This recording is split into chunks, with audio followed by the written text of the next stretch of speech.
वक्त मुकम्मल किया, मैं उनको भी मुबारकबाद पेश करता हूँ। और तमाम महल्ले वालों को कि जिनके ताउन से, जिनकी मोहब्बत की वजह से अल्लाह ताला ने इस सिलसिले को जारी किया हुआ है, मैं उनको भी मुबारकबाद पेश करता हूँ। और बिलखुसूस हमारे वो बुज़ुर्ग जिन्होंने माशाअल्लाह ये मस्जिद के लिए जगह दी है, अल्लाह ताला उनको बेहतरीन जज़ाए खैर अता फरमाए और अल्लाह ताला उनकी दुनिया आखिरत अच्छी फरमाए। तो मेरे मोहतरम दोस्तों बुजुर्गों, आपके सामने बड़े अहसन अंदाज में हमारे उस्ताद मोहतरम हज़रत कारी मोहम्मद अयूब साहब दामत बरकातुहुम आलिया, अल्लाह उनको सलामत रखे, खुश रखे, उनके बेटे हाफ़िज़ मकसूद अहमद हसानी साहब इंतहाई खूबसूरत अंदाज में उन्होंने अल्लाह की तारीफ़ की, अल्लाह के नबी की तारीफ़ की और आप पर दुरूद पढ़ा, सहाबा इकराम का तज़किरा किया, कुरान पाक की शान बयान फरमाई। अल्लाह उनको भी जज़ाए खैर अता फरमाए। और उससे पहले हमारे अज़ीज़ हाफ़िज़ मोहम्मद उसामा माशाअल्लाह उन्होंने बड़े अहसन अंदाज में बयान फरमाया, अल्लाह उनको भी जज़ाए खैर अता फरमाए और आपको भी जज़ाए खैर अता फरमाए। आपने बड़े अच्छे अंदाज में बात को सुना और आप तशरीफ़ लाए, अल्लाह आपकी दुनिया आखिरत अच्छी फरमाए। तो मेरे मोहतरम दोस्तों बुजुर्गों, दो मुख्तसर सी बातें अर्ज़ करनी है। पहली बात तो ये अर्ज़ करनी है कि ये उन्वान भी है पैगम्बर इनकलाब। इनकलाब का माना होता है तब्दीली, कि हमारे नबी जो है उनको हमारे उर्दू ज़बान में उनका एक जो लक़ब है वो पैगम्बर इनकलाब, यानी इनकलाब लाने वाला, तब्दीली लाने वाला। तो अल्लाह के नबी तब्दीली लेके आए, इनकलाब लेके आए, और किसके जरिए लेके आए? कुरान मजीद के जरिए। सारे बोलो किसके जरिए? अल्लाह के नबी ये जो दुनिया में इनकलाब लेके आए, लोगों के दिलों को बदला, लोगों की जिंदगियों को जो बदला है वो किसी असलहे की जोर पर नहीं, माल की लालच देकर नहीं, जबरदस्ती नहीं, बल्कि अल्लाह के नबी जो तब्दीली लेके आए, लोगों की जिंदगियों को जो बदला, वो अल्लाह के नबी ने कुरान के जरिए बदला। कुरान पाक में वो ताकत है कि जो दुनिया के ना किसी कलाम में है और ना किसी और चीज में है। जैसे मेरे अजीज हाफिज मोहम्मद उसामा उन्होंने अर्ज किया शुरू में कि अल्लाह रब्बुल इज्जत की जात ने इस कायनात को पैदा करने से बहुत अरसा पहले कुरान पाक की तिलावत की और सुनने वाले फरिश्ते थे, तो उन्होंने उस वक्त रश किया इस चीज पर कि कितने खुशकिस्मत वो मखलूक होगी, वो इंसान होंगे जिन पर अल्लाह अपना ये कुरान नाज़िल करेगा।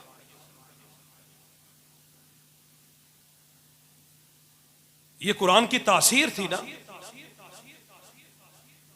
कि फरिश्तों के दिल जिस कलाम को सुनने के साथ हिल के रह गए। फिर हजूर पाक सल्लल्लाहु अलैहि वसल्लम जब दुनिया में तशरीफ लाए, आपको नबूवत मिली,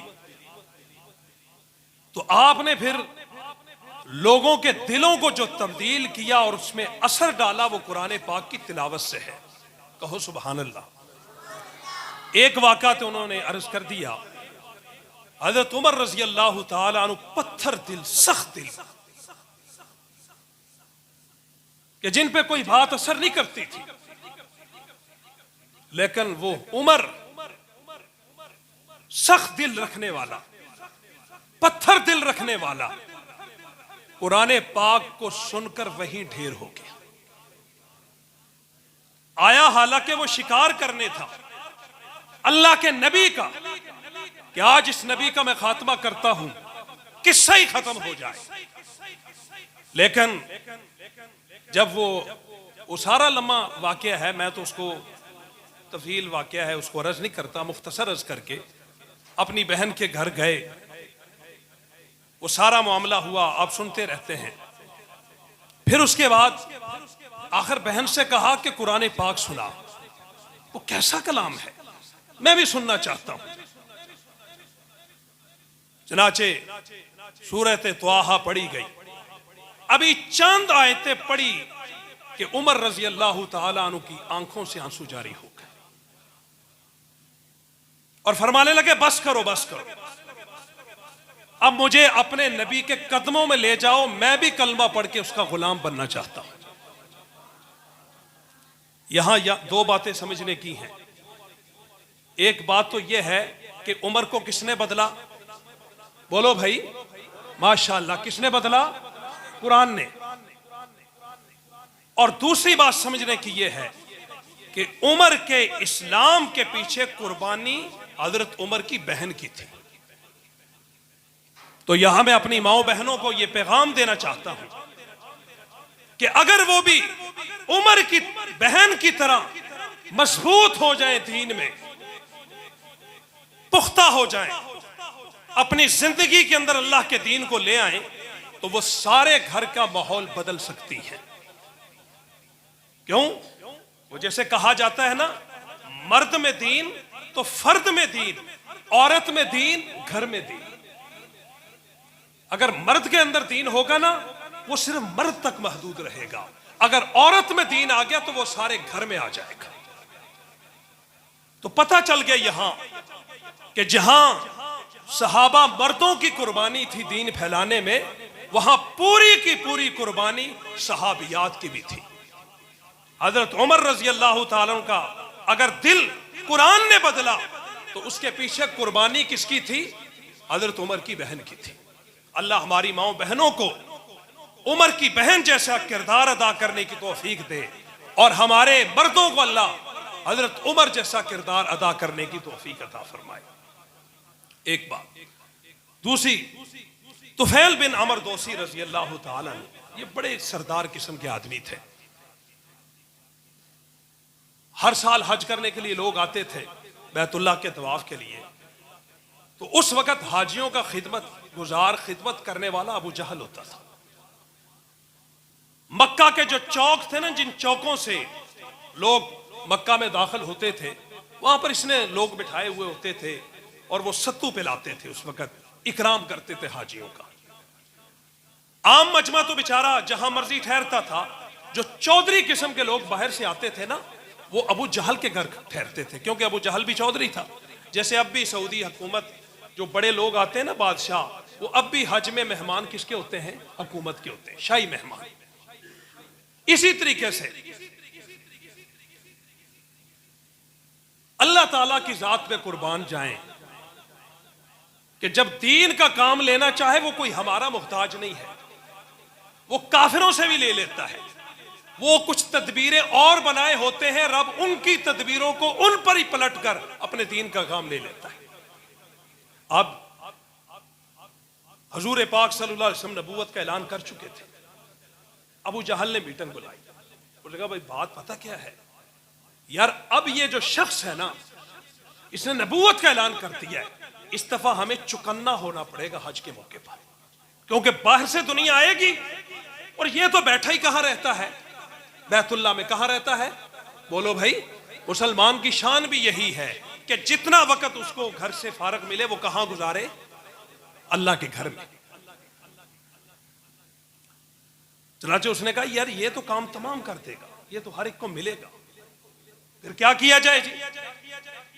उन्होंने कहा जी इस दफा जो लोग सत्तू पिलाने के लिए चौकों में बैठे होंगे ना, उनको साथ ये भी उनकी ड्यूटी लगाई जाए कि वो आने वाले लोगों को बताएं कि हमारे इस मक्का शहर में एक मजनून है, नाउज़ुबिल्लाह, एक जादूगर है, उसके पास कोई ना जाए, उसकी बात कोई ना सुने।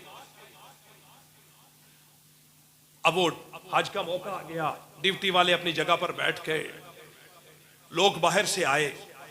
अब वो सत्तू भी पिला रहे हैं और साथ उनको कह भी रहे हैं भाई मक्का में आपने एक नौजवान है, और तारफ भी वो करवा रहे हैं, सुबहान अल्लाह कह दो। कहते है बड़ा खूबसूरत है, उससे ज्यादा खूबसूरत हमारी आंखों ने नहीं देखा। और आवाज भी उसकी बड़ी खूबसूरत है, अखलाक भी उसके बड़े हैं। लो अच्छी बात देखो कि दुश्मन की जबान से अल्लाह अपने नबी की तारीफें करवा रहा है। कहो सुभान अल्लाह। इस मौके पर एक बात मुझे याद आई, वो हमारे नबी का नाम क्या है? मोहम्मद सल्लल्लाहु। वैसे कई इसके माने बयान किए गए हैं। एक माना मशहूर है कि मोहम्मद उसको कहते हैं कि मखलूक में जिसकी सबसे ज्यादा तारीफ की गई हो। अब वो अरब थे, अरब को तो पता था कि मोहम्मद का माना क्या होता है। उनमें से एक सरदार था उनका, उसने कहा यार आज के बाद ना इसको मोहम्मद नहीं कहना, इसको मुजम्मम कहना है। मुजम्मम का मतलब होता है जिसकी सबसे ज्यादा बुराई बयान की। और फिर वो चौकों में चुराहों में गालियां देते थे, मुजम्मम ऐसा, मुजम्मम ऐसा, मुजम्मम ऐसा। तो एक मर्तबा अल्लाह के नबी बैठे हुए थे सहाबा की मजलिस में, अर्ज करने लगा या अल्लाह मैं तेरी जात पे कुर्बान जाऊं, लोग मोहम्मद को गालियां नहीं देते, मुजम्मम को देते हैं, और मैं मुजम्मम थोड़ा हूं, मैं तो मोहम्मद हूं। कैसे आपने मेरी नाम की भी हिफाजत की है। अच्छा बहरहाल, अब ये तो बात सुनने के बाद जो लोग आ रहे थे ना बाहर से, वैसे तो उन्होंने पता नहीं अल्लाह के नबी को देखना भी था कि नहीं, मिलना भी था कि नहीं। अब हर बंदे के दिल में तजस्सुस पैदा हो गया, यार देखना तो यही है, वो है कौन। अब हुआ ये कि वो मक्का में दाखिल हो रहे हैं ना, तो सबसे पहले वो अल्लाह के नबी को ढूंढ रहे हैं। यार वो किथे बंदा है, वो जरा जवान जेरे तो सानू रोकिया जा रहे हैं, वो किथे है, किथे है। वो कोई काफर मिल जाता, वो कहता छड्डो यार तुहाडा की काम है। वो नहीं यार नहीं, असीं देखना है उन्होंने। वो भाई ओदी गल ना सुनियो, ओदा ते जिहड़ी गल सुनदा ओदा ही हो जाता है। वो कहता एवें हो जाता है बंदा, सानू अकल नहीं दिती, गल सुनने में की हरज है, असीं सुनांगे गल। नतीजा ये निकला कि वो अल्लाह के नबी के पास गए, आपसे सवालात करना शुरू हो गए। आप सल्लल्लाहु अलैहि वसल्लम उसके जवाब में अल्लाह का कलाम पढ़ते थे। कहो सुभान अल्लाह। बस जिनके मुकद्दर जाग गए, जो कुरान सुनते गए, वो अल्लाह के नबी का कलमा पढ़ के अल्लाह के नबी के गुलाम बनते गए। ये तुफैल बिन अमर दौसी, ये सरदार था चौधरी, इसको अबू जहल के पास सीधा गया क्योंकि वहां ठहरना था। अबू जहल कहने लगा यार यहां तो आया है ना, एक हमारा भतीजा ही लगता है रिश्ते में, उसकी बात नहीं सुननी आपने। अब इसने पता नहीं सुननी थी कि नहीं सुननी, इसके दिल में भी तजस्सुस पैदा हो गया। ये पहुंच गया अल्लाह के नबी के पास, कहने लगा यार मोहम्मद आपका नाम है? बिल्कुल मेरा नाम है। अब्दुल्ला के आप बेटे हो? बिल्कुल मैं हूं। क्योंकि आपका क्या दावा है? फरमाया अल्लाह ने मुझे नबी बना के भेजा है। दलील क्या है आपके पास? अल्लाह के नबी ने कुरान पढ़ना शुरू कर दिया। जब कुरान पाक पढ़ना शुरू कर दिया तो रवायात में आता है कि अबू जहल ने चूंकि इसको बड़ा समझाया था, नहीं जाना, तो आखिर में जब ये जिद कर गया ना, तो उसने रुई दे दी, ये कानों में ठूंस लेना। तुफैल बिन अमर दौसी ने रुई निकाल ली, अल्लाह का कलाम सुना, नगदो नगद, नगदो नगद उसी कदमों पर अल्लाह के नबी का कलमा पढ़ के मुसलमान। इनू कहते लेने दे, बोलो भाई लेने दे। इसलिए दीन का काम करने की नियत करो। सारे नियत करते हो? बोलो भाई हिम्मत करो माशाअल्लाह, वरना खुदा की कसम रब ने तो काफरों से भी काम ले लिया, पता ही नहीं चलेगा। अल्लाह इसी को तो कुरान में कहते हैं वमकरू वमकर अल्लाह वल्लाहु खैरुल माकिरीन। वो अपनी तदबीरें कर रहे थे, रब अपनी तदबीरें बना रहा था, और तदबीर तो रब की ही गालिब रहती है। अल्लाह ने उनको ही जरिया बना दिया। अच्छा यही तुफैल बिन अमर दौसी बाद में बताता है, कहता है ऐसा हुआ कि मुझे तो जैसे नशा हो गया। अल्लाह के नबी रात को बैतुल्लाह में खड़े होकर ना रात को तिलावत करते थे ऊंची आवाज से कुरान पाक की। अल्लाह हम सबको भी तहज्जुद नसीब फरमाए, कहो आमीन। ये वो वक्त होता है कि जो खास राजो नियाज का वक्त होता है, जब बंदे और अल्लाह के दरमियान कोई वास्ता वसीला ऐसा नहीं होता कि 100 रकावटें रात को क्या करना, काम करना होता है बंदे स्वाय अल्लाह की इबादत के। अल्लाह हम सबको नसीब फरमाए। ये कहने लगे रात को मैं ना छुप के गया, अगर खतरा तो था ना, आखिर मक्का वाले तो सारे अल्लाह के नबी के दुश्मन थे। कहने लगे मैंने फैसला किया कि रात को कुरान सुना। कहने लगे मैं गया तो मैं वेख्या कि एक और आदमी चेहरा छुपा के बैतुल्लाह के करीब खड़ा होके छुप के अल्लाह के नबी का कुरान सुन रहे। कहने लगे मैंने देखा ये बंदा कौन है। अब वो भी छुप रहा था, ये भी छुप रहे थे, जाहिर दोनों नहीं होना चाहते थे। ये आखिरकार ना 2-4 दिन ऐसे गुजरे। एक दिन मैंने उसको पकड़ ही लिया, मैंने उसको चेहरा, उसके पर्दा जो था हटाया तो वो अबू जहल था। और मैं क्या तू मैनू रोकदा फिरता है, आप तू आके रोजाना चौथा दिन है तेरा, यार कमाल हो गया तू। कहने लगा यार गल सही दसा तेन मैं, ये केड़ी दस। उन्हें कहा जदों तक कुरान मैं ना सुना ना सुकून मैनू भी नहीं आता। तो उन्हें कहा बदबख्ता फिर कलमा ही पढ़ ले। कह कलमा नहीं पढ़, क्योंकि मेरे मोहतरम दोस्तों बुजुर्गों, ये बात जहन में रखना, गलत फहमी का इलाज दुनिया में मौजूद है, जिद का इलाज नहीं है। वो बदबख्त जानते थे, कुरान खुद कहता है अल्लज़ीना आतैनाहुमुल किताब यारिफूनहु कमा यारिफून अबनाअहुम। वो अल्लाह के नबी को ऐसा जानते थे जैसे अपनी औलाद को उनको पता था ये मेरी औलाद है। औलाद के बारे में शक होता है बंदे को, अल्लाह के नबी के बारे में भी फिर क्या था, वइन फरीकम मिनहुम लयक्तुमूनल हक़्क़ वहुम यालमून। जानबूझकर एक फरीक उनमें से हठधर्मी की वजह से वो पता क्या कहते थे, ये चौधराहट भी तो बड़ा नशा है ना, अल्लाह हम सब की हिफाजत फरमाए, कहो आमीन। ये चौधराहट थी सबसे बड़ी रुकावट। वो पता क्या कहते थे, चौधरी धवरी ने बन जाना, सारे ने कलमा तो इदा पढ़ लिया ते मसला ते फिर इनू पूछना है, साढ़े कोल किन्ने आना है, हमारी तो चौधराहट खत्म। लिहाजा चौधराहट बाकी रखनी हो तो इसको रोकना पड़ेगा, ये जिद थी। तो मैंने अर्ज किया कि तुफैल बिन अमर दोसी फिर अपने कबीले में गया और जितना कबीला था वो सारा का सारा मुसलमान करके अल्लाह के नबी के कदमों में ले आए। नजाशी हबशे का बादशाह है, आपकी तवज्जो है भाई, बोलो भाई। नजाशी हबशे का बादशाह, हजूर पाक सल्लल्लाहु अलैहि वसल्लम के कुछ सहाबा काफिरों के जुल्म से तंग होकर हबशा गए। ये पहली हिजरत थी, उसमें हजरत जाफर रजी अल्लाह तआला भी थे, हजरत अली रजी अल्लाह तआला के सके भाई थे। ये जब वहां पहुंचे ना तो काफिरों को पता चल गया कि कुछ अल्लाह के नबी के सहाबा हिजरत करके हबशा चले गए। तो काफिरों ने भी एक जमात तश्कील दी जिसमें हजरत अबू सुफियान जो बाद में मुसलमान हो गए थे रजी अल्लाह तआला वो भी थे, और जाके कहा कि नजाशी को कहो जाके कि इनको अपने मुल्क से निकाले, ये दहशतगर्द है, ये इंतहा पसंद है, लिहाजा इनको मुल्क से निकालो। जैसे अमेरिका ने मुतालबा किया था तालिबान से कि उसामा को बाहर निकालो, हमारे हवाले करो। नजाशी ने जब ये बात सुनी तो उसने कहा यार पहले मैं उनसे बात तो कर लूं, वो कौन लोग हैं, लिहाजा आपकी बात सुन के मैं फैसला नहीं करूंगा, मैं उनकी बात भी सुनूंगा। पता क्या चल गया कि बंदे को एक बंदे की बात सुन के फैसला नहीं करना चाहिए जब तक दोनों फरीकों की बात है। आज हमारे अंदर ये कोताही है, एक की बात सुनकर हम उसको सच्चा और दूसरे को झूठा करार देते हैं और दूसरे को सुनते ही नहीं। लेकिन नजाशी ने कहा मैं उसको उनको बुलाऊंगा। नजाशी ने कहा भाई वो जो आया है कुछ चंद लोग आए, उनको बुला के मेरे दरबार में लाओ। मुसलमानों की तरफ से तर्जुमान और मुतकल्लिम की जिम्मेदारी हजरत जाफर रजी अल्लाह तआला की थी। हजरत जाफर रजी अल्लाह तआला नु जब पेश हुए तो नजाशी ने कहा क्यों भाई आप तो मक्का के रहने वाले हो, अरब हो, आप क्यों आए यहां पर, क्या मजबूरी थी।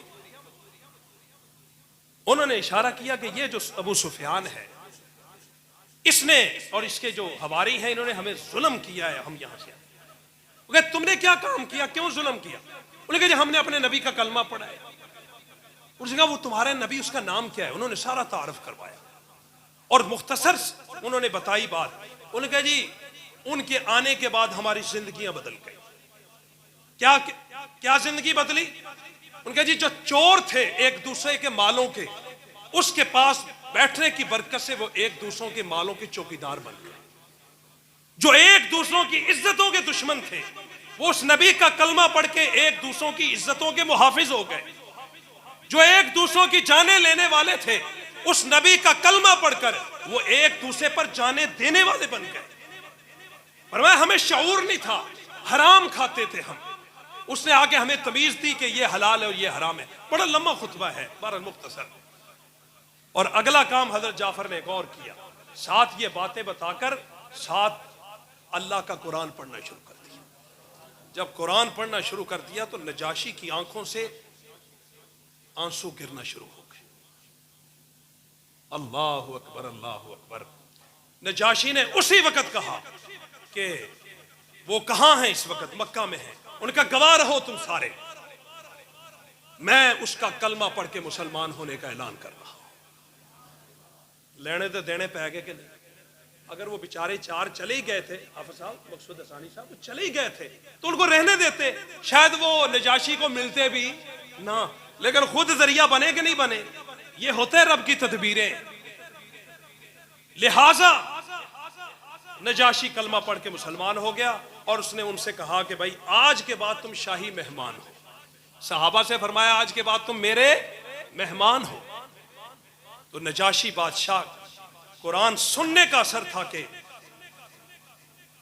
ढेर हो गया और कलमा पढ़ के क्या हो गया। यही वो कुरान है। वादिया नहला फजर के वक्त हुजूर पाक सल्लल्लाहु अलैहि वसल्लम फजर की नमाज में पढ़ रहे थे। एक जिनों की जमात गुजरी जिसका सूरतुल जिन में जिक्र भी है। वो जमात इसी तश्कील में थी। किस पे? कि यार कोई इनकलाब आ गया, क्योंकि पहले जिन्नात जाते थे आसमानों पर, वहां जाके ना फरिश्तों से कुछ ना कुछ खबरें चोरी कर लाते थे। वो आके नजूमियों को बताते थे, नजूमी जो है ना वो आके से पैसे लोगों से बटोरते थे। ये वाकया होने वाला है। तो अल्लाह के नबी के आने के बाद जहां तब्दीली आई, ये भी तब्दीली आई कि वो जिन्नात का रास्ता सिलसिला खत्म हो गया। जो ऊपर जाता था उसी को निशाना बना के गिरा दिया जाता था। तो जिन्नात ने कहा कोई तब्दीली आ गई है। इतने हजारों साल का सिलसिला जो कभी बंद नहीं हुआ, ये कोई चक्कर है। तो एक जमात तश्कील दी गई कि दुनिया में चक्कर लगाओ कहां तब्दीली आई है। वो जिन्नात गुजरे उस वादी से तो अल्लाह के नबी कुरान पढ़ रहे थे। जिन्नात वहीं रुक गए और साथ ही कहने लगे इन्ना समीअना कुरान अजबा, अजीब कुरान। उन्होंने सुना, सारे के सारे जिन्नात हुजूर पाक सल्लल्लाहु अलैहि वसल्लम के पास हाजिर होकर कलमा पढ़ के मुसलमान हो गए। ये किसकी तासीर है? कुरान पाक की।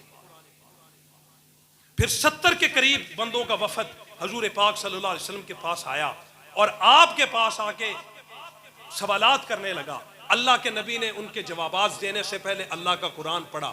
उन्होंने जवाब ही नहीं पूछे, कलमा पढ़ के कहने लगे ए महबूब अब जवाब पूछने की जरूरत नहीं, तेरे गुलाम हो गए। कलमा पढ़ा और क्या हो गए? मुसलमान हो गए। ये था इनकलाब। और ये तो चंद वाकयात है, टाइम मुख्तसर है आपके साथ। तो अब एक दो बातें मैंने अर्ज करनी थी इस चीज पर कि अल्लाह ने अपनी कुरान की हिफाजत का जिम्मा खुद लिया है। उसकी क्या सूरतें हैं?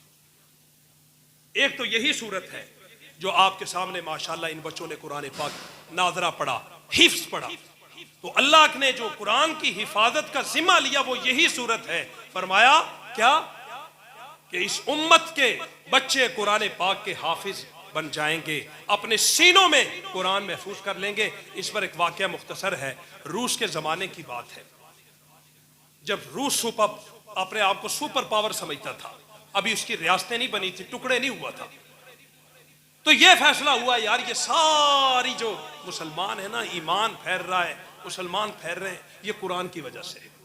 ये काफिरों को भी पता है कि ये सारी बरकतें किसकी हैं? उनके अरेदा खात्मा का मशरा हो गया, फौज को ऑर्डर दे दिया गया, कानून मंजूर हो गया कि कोई कुरान जहां भी मिले उसको जब्त कर लिया जाए। मुसलमानों को भी ऑर्डर हो गए कि भाई जमा करवा दो, जो मस्जिदों में है, मदरसों में है, घरों में है, जमा करवा दो, वरना फिर सजा भी मिले कि कुरान भी जमा किया जाए। कुरान पाक जमा कर लिए गए। जब उन्होंने प्रोग्राम बना लिया जलाने का, शहीद करने का, जिस तरह भी, तो एक बहुत बड़े आलम थे वक्त के, उन्होंने कहा जी सिर्फ मुझे मुलाकात का मौका दिया जाए वजीर आजम के साथ, एक बात करना चाहता हूं, फिर जो मर्जी कर ले। उनको करो भरो। उन्होंने कहा बात सुनो, ये कुरान क्यों आप जला रहे हैं? उन्होंने कहा जी कुरान ताकि खत्म हो जाए, किस्सा ही खत्म हो जाए, रहेगा ही नहीं। उन्होंने कहा ये नहीं हो सकता। उन्होंने कहा कैसे? उन्होंने कहा तुम कुरान पाक को तो जला दोगे, लेकिन जो लाखों बच्चों के सीनों में कुरान महफूज है उसका क्या करोगे? ये तो पूरे के पूरे 30 पारे बच्चों के सीनों में महफूज हैं, वो बच्चों उनका क्या करोगे? किस किस को मारोगे? ये बाजी जान की बाजी है, ये बाजी तुम ही हारोगे। हर घर से हाफिज निकलेगा, तुम कितने हाफिज मारोगे?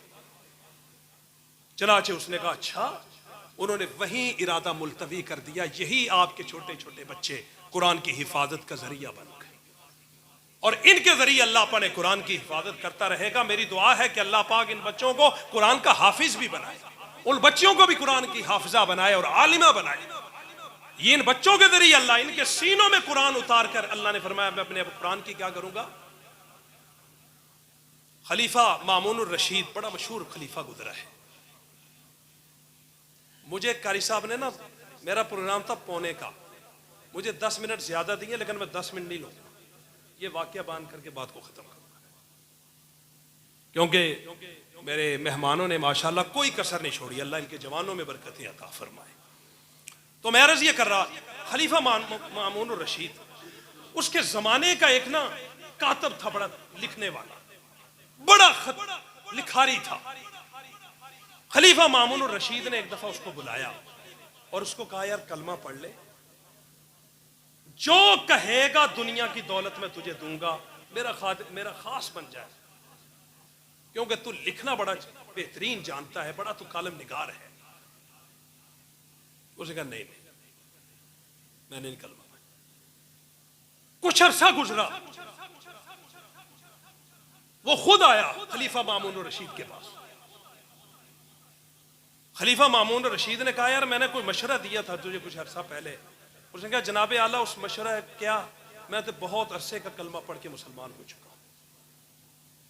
उसने कहा तू कैसे हो गया। उसने कहा वाकया सुनाने आया हूं तुझे, तवज्जो सुनना भाई, तवज्जो से। उसने कहा ऐसा हुआ कि मैंने ना ईसाइयों की किताब ली इंजील, और मैंने ना उसको बड़ी खूबसूरत उसको लिखा, उसकी जो ऊपर से जिल्द वगैरह थी वो बड़ी खूबसूरत मैंने बनाई, बड़ा खूबसूरत वर्क का इस्तेमाल किया, उसके लिए वर्क इस्तेमाल किया, बहुत खूबसूरत मैंने बनाई, बड़ी चमकदार चमकीली, और मैंने उसके अंदर इतनी तब्दीलियां की जिसका हद कोई, अपने गुणों लिख लिख के बेच। कहते मैंने जाके उनके आलमों को दी किताब, मैं कहा किताब लिखी यार मैं बड़े खूबसूरत अंदाज में। कहता उन्होंने देखा, अच्छा देखा, बोला उन्होंने कहा कितने पैसे चाहिए, मैं कहा इतने पैसे दिए, बात खत्म हो। उन्होंने कहा जी फिर मैं तो रात को लेके आया, तो रात मैंने बड़ी खूबसूरत इसी अंदाज में लिखी, उसमें भी बीच में मैंने तब्दीलियां की अपनी तरफ। कहता मैंने उनको जाके पेश की, उन्होंने देखा थोड़ा बहुत, देखने के बाद कहने लगे कितने पैसे। मैंने कहा इतना पैसा, उन्होंने दे दी। कहता काफी अरसा गुजर गया, कोई लामा, बोलो तो सही भाई, लामा ना आया। कहता फिर मैंने ना कुरान मजीद लिखा, उसमें मैंने तब्दीलियां कर दी। मैं तब्दीलियां करके मुसलमानों के पास लेके गया, आलिमों के पास। मैंने कहा यार ये कुरान मैंने बड़ा खूबसूरत तैयार किया, बड़ी मेहनत के साथ। और कहने लगा दूसरी किताबों के मुकाबले में इसमें मैंने मेहनत ज्यादा की खूबसूरती में। कहने लगा मैंने कहा ये ले लो और मुझे हदिया दे दो। उन्होंने कहा नहीं इंज नहीं, पहला पढ़ांगे तसल्ली करांगे तो फिर तेनू हदिया। उन्हें कहा काम तो खराब हो गई। चनाचे कहने लगा वो तो दूसरे दिन ही सारी फौज मुसलमानों की मेरे ऊपर आ पड़ी। खबरदार तू कमीना आदमी है तू। कहता उन्होंने सारी जगह जगह एक एक करके मेरी निशानदेही की, जहां जहां मैंने तब्दीली की थी। देखा ये भी हमारे कुरान का हिस्सा नहीं है, तू बीच में ले आया। यहां भी हिस्सा नहीं है, तू बीच में ले आया। ये आयत कहां से आ गई, ये 2 नुक्ते कहां से आ गए, ये 3 नुक्ते कहां से आ गए, ये फला हो गया, ये जबर क्यों आ गए, ये जेर क्यों आ गए। कहने लगा मैंने कहा यार मुझे दे दो माफी, तो मैं सच्चे दिल से मैं तुम्हारा कलमा पढ़ के मुसलमान हो रहा हूं। क्यों, मुझे आज पता चल गया है कि आज की जो तौरात जो आज की है और जो इंजील है वो सारी जाली है। कुरान पाक आज भी उसी हालत में है जिस हालत में अल्लाह के नबी पे नाज़िल हुआ, और दुनिया की कोई ताकत अब इसके अंदर तब्दीली कर। तो इस तरीके से अल्लाह ताला ने अपने कुरान पाक की क्या फरमाई, हिफाजत फरमाई। तो इसलिए भाई माशाअल्लाह अल्लाह आपको जज़ाए खैर अता फरमाए। देखो 30 बच्चे सुभान अल्लाह जिन्होंने कुरान पाक पढ़ा, और इंशाअल्लाह वो आगे भी पढ़ेंगे, और बच्चे भी पढ़ रहे हैं। अल्लाह पाक उनको आलिम भी बनाए, हाफिज भी बनाए, मुहाफिज भी बनाए, और फिर माशाअल्लाह यही बच्चे इंशाअल्लाह कुरान की हिफाजत का जरिया भी बनेंगे और इसी कुरान के सदके अल्लाह ने पूरी दुनिया में इनकलाब लेके आए हैं। तो ये वो कुरान है। अल्लाह हम सबको तिलावत नसीब फरमाए कि जन्नत में जाके कोई इबादत नहीं होगी, जन्नत में कोई इबादत नहीं होगी, बस उथे खाना पीना ही होएगा बस। लेकिन ये कुरान वो अल्लाह की किताब है कि इसकी तिलावत रब्बे जुल जलाल और अल्लाह के नबी भी जन्नत में सुनाएंगे। ये इतनी अजीम और बरकतों वाली किताब है। अल्लाह हम सबको इस पर पढ़ने और इस पर अमल करने की तौफीक अता फरमाए। 5 मिनट वक्त तो पहले ही मैं तुहानू छड़ दिता।